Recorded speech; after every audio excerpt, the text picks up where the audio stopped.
We heard gunshots and also screaming. But I just heard a bunch of gunshots that sounded very loud.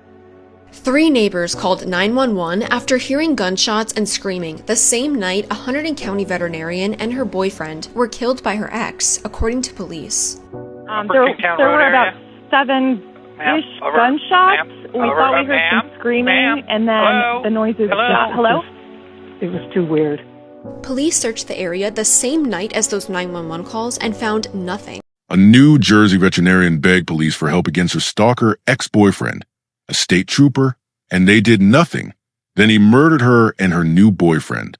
And when 911 calls came reporting gunshots and screaming, the responding police sergeant drove to an ATM to make a personal withdrawal, stopped for pizza for an hour, then filed a false report claiming he'd investigated the scene. Lauren Semanchik and Tyler Webb bled out while Sergeant Kevin Bollaro ate dinner. Their bodies weren't discovered until the next day by Lauren's father.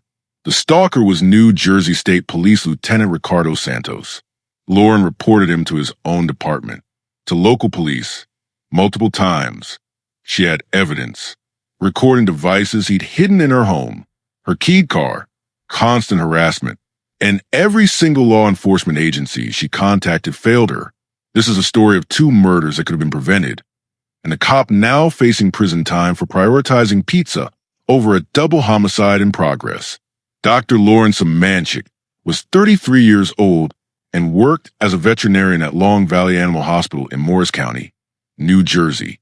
According to statements from colleagues and family, she was kind-hearted and fiercely intelligent, treating both animals and their owners with grace and compassion. Friends describe her passion for her work and dedication to helping animals. Lauren lived in Franklin Township in Hunterdon County. She had a sister, Jenny, and her father was involved in her life. He would be the one to discover her body. Those who knew Lauren said she was someone who valued honesty and kindness, qualities that made her beloved at her veterinary practice. In early 2024, Lauren's life took a dark turn when she began a relationship with Ricardo Santos, a New Jersey State Police lieutenant. The relationship wouldn't last long, but its end would set in motion a nightmare of stalking and harassment that would consume the final months of her life. By late 2024, Lauren had moved on and was dating Tyler Webb, a 29-year-old volunteer firefighter and mechanic. According to Tyler's sister Angela, he worked for Berkeley Township as a mechanic and was devoted to his volunteer firefighter work in Fork River. Angela described her brother as her goofball, her first message every morning, her all-day entertainment and venting buddy, and her nightly call or FaceTime partner. Tyler and Lauren's relationship represented a fresh start for both of them, but Lauren's ex-boyfriend wasn't willing to let her go. Ricardo Jorge Santos was 45 years old and a lieutenant, holding the rank of Sergeant First Class with the New Jersey State Police. He'd previously been assigned to Governor Phil Murphy's Elite Executive Protection Unit, one of the most prestigious assignments in state law enforcement. This was a man with significant power, connections, and a protection of the badge. According to a 2023 discrimination lawsuit filed by another state trooper, Santos had allegedly manipulated the department's overtime system.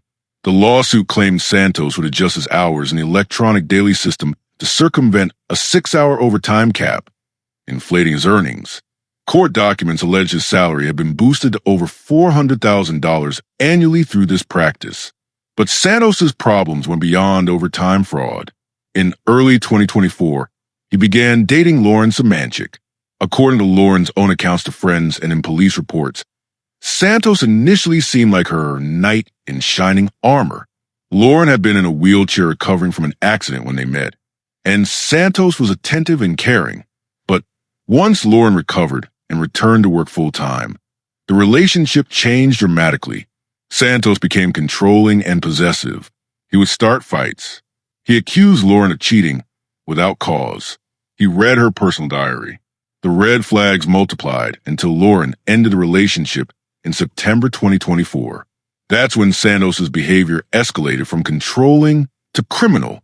Santos had no documented history of domestic violence in public records, but what would emerge was a pattern of stalking, harassment, and technological surveillance that Lauren would report again and again to authorities. authorities who fail to act. Before we continue, if you're hooked on this case, hit that subscribe button and check out Crazy Crime Lures for deep dives into cases like this one. We cover the stories where the system fails and the evidence is undeniable. After Lauren ended the relationship in September 2024, Ricardo Santos began a campaign of harassment that would last nearly a year. What makes this case particularly infuriating is that Lauren did everything right. She documented the abuse. She reported it to police. She sought help from multiple agencies, and every single one failed her. Here's what Santos did. According to Lauren's reports and court filings by her family's attorneys, he showed up at her workplace at the Long Valley Animal Hospital and keyed her car in the parking lot.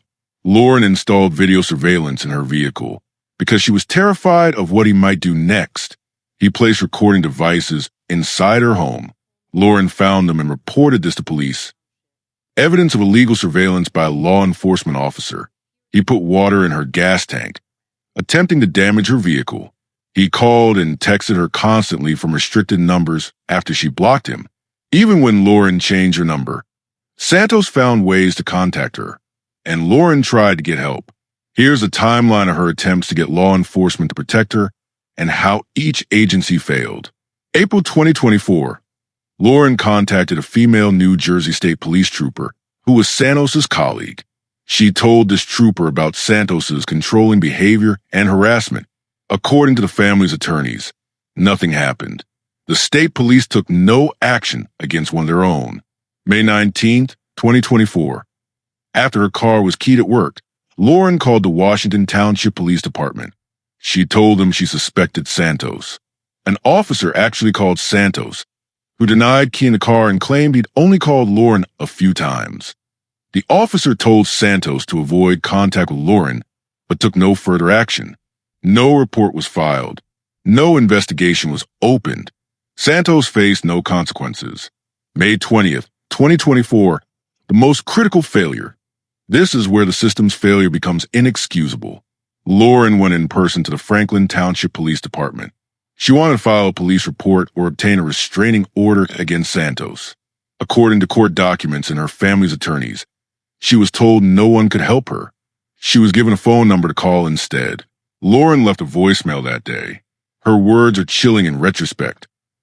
I was looking to file a police report or potentially even a restraining order against my ex-boyfriend, who has been harassing me.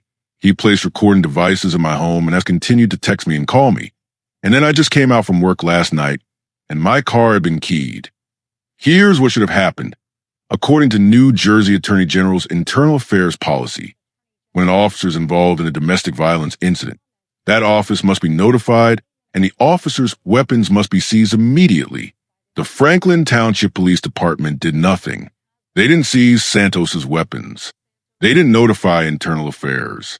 They didn't investigate. They didn't help Lauren get a restraining order. Santos remained armed. He remained on duty. And he remained free to stalk Lauren. Lauren's mother, Lauren Semanchik, would later say, she was failed by every single law enforcement agency that she went to for help. The pattern is clear. Law enforcement protected one of their own instead of protecting a victim who was desperately asking for help. Santos was a lieutenant in the state police. He'd worked on the governor's protection detail. He had connections and the protection of the thin blue line. Lauren had evidence. She had documentation. She had witnesses. And none of it mattered because the man stalking her wore a badge. Lauren went to work at Long Valley Animal Hospital on August 1st, 2025, like any other day. At approximately 5:25 p.m., she left work to head home to her residence on Upper Kingtown Road in Franklin Township. Lauren's rear-facing vehicle camera captured something terrifying. A white 2008 Mercedes SUV following her closely from Long Valley all the way to her driveway. The footage shows this vehicle tailing her for the entire drive. Lauren pulled into her driveway at approximately 5:57 p.m. That white Mercedes belonged to Ricardo Santos. Approximately 15 minutes after Lauren arrived home, camera footage caught Santos sneaking through a wooded area along her driveway. He wasn't making a social visit. He was stalking his prey. About half an hour after Santos' arrival, Tyler Webb pulled up to Lauren's home. He was there to see his girlfriend, completely unaware that Santos was lurking in the woods nearby. What happened next likely occurred between 6:30 and 7 p.m., though the exact timeline isn't publicly documented. What we know is that Ricardo Santos, armed with a semi-automatic handgun, confronted Lauren and Tyler. Both Lauren and Tyler were shot. The medical examiner would later determine both had been fatally wounded by gunfire. At 7:08 p.m., Franklin Township Police received the first 911 call. A resident on Upper Kingtown Road reported hearing gunshots and screaming. Lauren Semanchik and Tyler Webb were dying. Help was being called. A police sergeant was on duty and received the dispatch. And what happened next is almost as shocking as the murders themselves. Sergeant Kevin Bollaro was the on-duty officer for Franklin Township Police on the evening of August 1st, 2025. He'd been with the department for nearly 25 years. When those 911 calls came in about gunshots and screaming, Bollaro was the one who received the dispatch. Here's what he did, according to GPS data from his patrol vehicle, surveillance footage, and the criminal charges now filed against him. 7:08 p.m., first 911 call comes in. We heard gunshots and also screaming. A resident on Upper Kingtown Road reports hearing gunshots and screaming. The dispatcher relays this to Bollaro. He acknowledges it instead of immediately responding to the scene, which was only about 1.5 miles away. GPS data shows Bollaro drove in the opposite direction. He went to a TD Bank on Route 31 in Clinton Township. Surveillance footage would later show him conducting a personal ATM transaction. Think about that. Gunshots and screaming reported. A police sergeant responds by going to bank. At approximately 7:13 p.m., about 5 minutes after first call, a second 911 call comes in. But I just heard a bunch of gunshots. It sounded very loud. Another caller from White Bridge Road reports gunshots and screaming. Dispatch relays this to Bollaro, who is still at the ATM completing his personal banking. After leaving the bank, Bollaro finally drove toward the locations where gunshots had been reported, but he didn't activate his emergency lights or sirens. No urgency, no rush. And by 7:18 p.m., a third 911 call comes in. This caller is from Upper Kingtown Road, very close to where Lauren and Tyler were shot. More reports of gunshots and screaming. Bollaro acknowledges this call too. By 7:25 p.m., 17 minutes after the first 911 call, Bollaro finally arrives at 41 Upper Kingtown Road. This was the address of the first caller, approximately 600 feet from Lauren's home where two people lay dying. GPS data shows Bollaro stayed at this location for only about 4 to 6 minutes. And here's the critical part. He never activated his body-worn camera. There's no recording of what he did or didn't do during those minutes. We don't know if he spoke to the 911 caller or how thoroughly he checked the area. What we do know is that Bollaro radioed dispatch and said he didn't hear anything on Upper Kingtown Road. He said he continued to White Bridge Road to check on the second caller. But GPS data tells a different story. Around 7:38 to 7:40 p.m., Bollaro was briefly on White Bridge Road, but within a minute, he was back on Pittstown Road. He never stopped. He never investigated. He didn't speak to the second caller. He didn't speak to the third caller. At 7:40 p.m., Bollaro asked dispatch to clear him from the scene. His investigation of 3 911 calls reporting gunshots and screaming had lasted approximately 12 minutes total, and most of that time was spent at just one location. Then Bollaro headed to Duke's Pizzeria in Pittstown. Surveillance footage and witness statements would later confirm he was there for nearly an hour. After pizza, Bollaro went to Pittstown and Restaurant, where he remained for roughly another hour. Witnesses saw him park and enter the restaurant. Later that night, GPS data revealed something even more bizarre. Bollaro spent approximately 5 consecutive hours, from 11:27 p.m. until 4:33 a.m., at Locust Grove Cemetery. No law enforcement activity was recorded during this time. For his entire shift that night, aside from his brief initial response to Upper Kingtown Road, Bollaro never returned to the area where 3 different people had called 911 about gunshots and screaming. Lauren Semanchik and Tyler Webb died that night. Their bodies lay in Lauren's home throughout Bollaro's entire shift. While he ate pizza, dined at a restaurant, and spent hours at a cemetery, their bodies wouldn't be discovered until the next day. At approximately 12:22 p.m. on August 2nd, 2025, nearly 17 hours after the first 911 call, Lauren's father and sister went to her home on Upper Kingtown Road. Lauren hadn't been answering calls or messages. Her family was worried. They found Lauren and Tyler's bodies. Both had been shot to death. The medical examiner determined both had suffered fatal gunshot wounds. The crime scene investigation began immediately. Police processed the scene and began searching for Santos. Later that day, Ricardo Santos was found dead in his white 2008 Mercedes SUV at Johnson Park in Piscataway. He died from a self-inflicted gunshot wound. A semi-automatic handgun was recovered in the vehicle, the weapon he'd used to murder Lauren and Tyler before taking his own life. The investigation into the murders was straightforward. Santos's vehicle on Lauren's surveillance footage, his stalking pattern, his motive, the murder-suicide was clear. But as investigators reviewed the response to the 911 calls from August 1st, they uncovered something that would lead to criminal charges against one of their own. As the Hunterdon County Prosecutor's Office investigated the double homicide, they examined the police response to the 911 calls on August 1st. What they found was damning. Investigators pulled GPS data from Bollaro's patrol vehicle, which tracked his movements throughout his shift. They obtained surveillance footage from the TD Bank showing his ATM transaction. They gathered witness statements from people who saw him at Duke's Pizzeria and the Pittstown Inn. Then they reviewed Bollaro's incident report from that night. In his official report, Bollaro wrote that he had checked the area along Upper Kingtown Road again and was unable to locate the source of the shots. He claimed he'd cleared the scene after approximately 20 minutes. Both statements were false, according to prosecutors. The GPS data showed that during the time Bollaro claimed to be canvassing the area, he was already en route to Duke's Pizzeria. He never conducted any thorough search of Upper Kingtown Road, and his total time investigating 3 separate 911 calls about gunshots was closer to 12 minutes, not 20, and that time was spent almost entirely at one location. The evidence was overwhelming.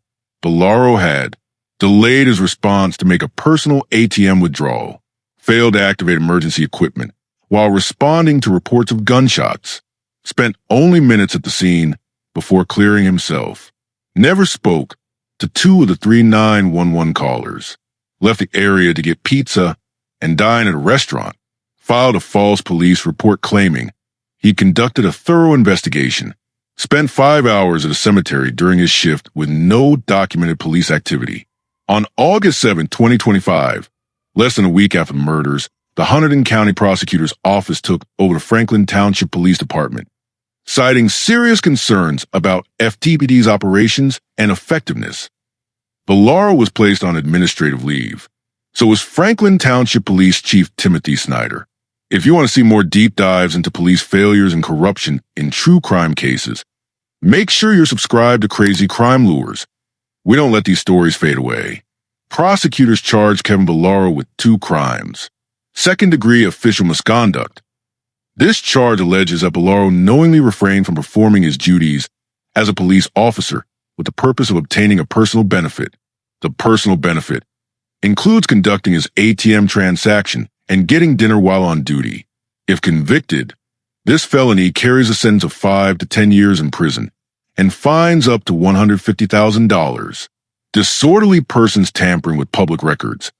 This charge stems from Bollaro's false entries in his incident report, where he claimed to have conducted a more thorough investigation than he actually did. This offense carries up to 180 days in jail and a $1,000 fine. The charging documents are specific about what prosecutors believe happened.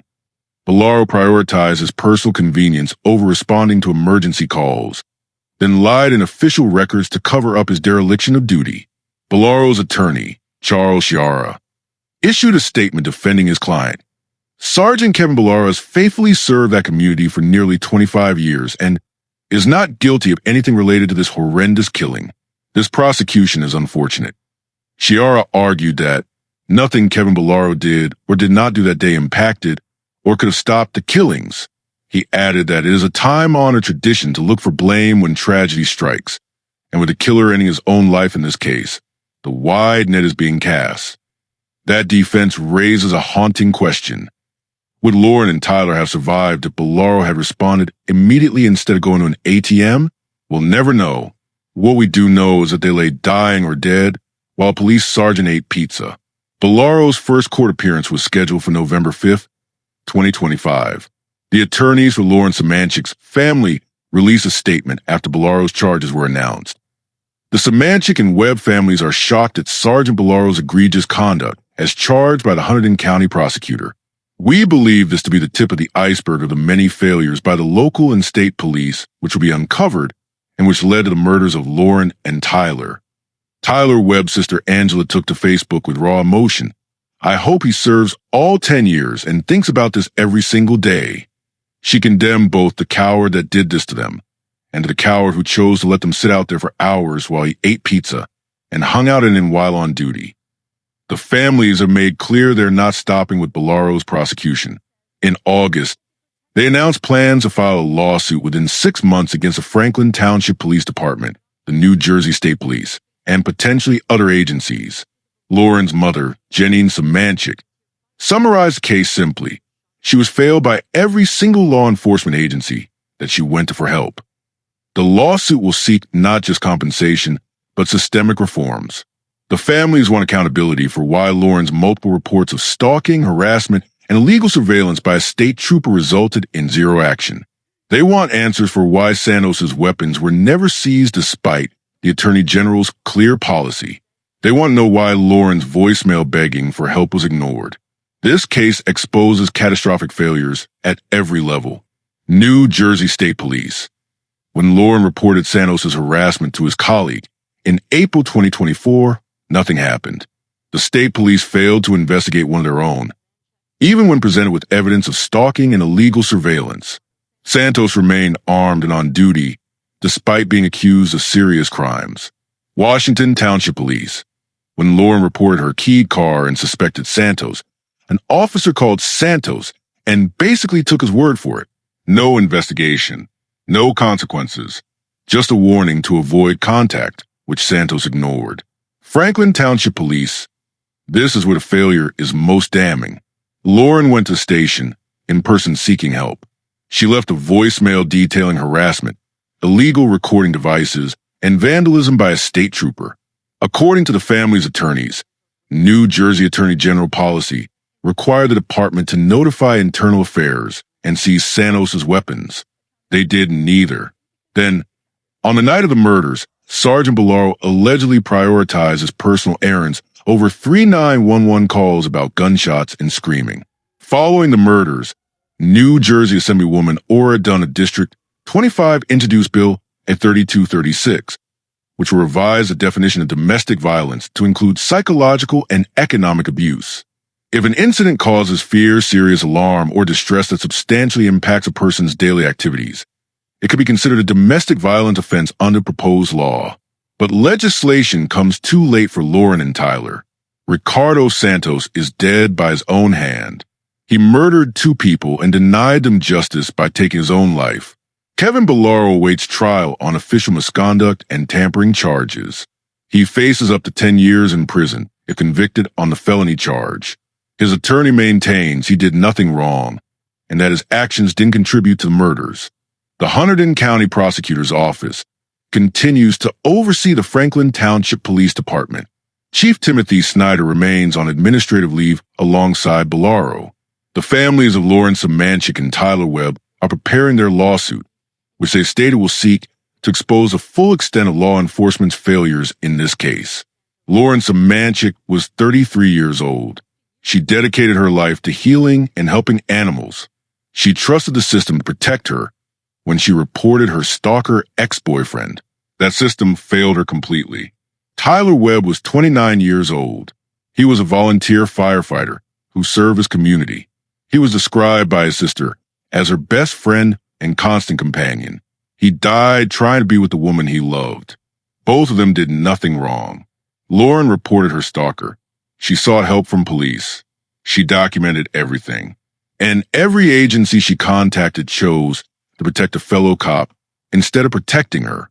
The question that haunts this case isn't just, could this have been prevented? The answer to that is obvious. Yes. If any law enforcement agency had done their job, Lauren and Tyler would likely still be alive. The real question is, how many other Lauren Semanchiks are out there right now, begging police for help against dangerous stalkers, only to be turned away because their abuser wears a badge?